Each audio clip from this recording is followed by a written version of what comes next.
As an example of the type of configuration management information you'll see, here's a paper tape printout I saw at a gas pump that apparently had just been rebooted when I was buying gas. You can see that when it powers on, it prints out configuration data. It has the revision number, the software revision number, as a checksum to make sure the software actually matches the revision that's supposed to be there. In this case, the serial number wasn't programmed in for some reason, but it also has operational configuration data, whether it preheats, the paper temperature, the auto advance, serial port information, and so on. An interesting thing to note is that it says the watchdog timer is on.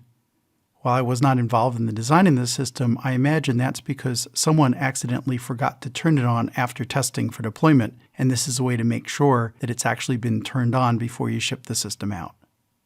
And finally, the letters and numbers at the bottom look like a test of the character generator to make sure the printer is up and operational so that it can be put into use.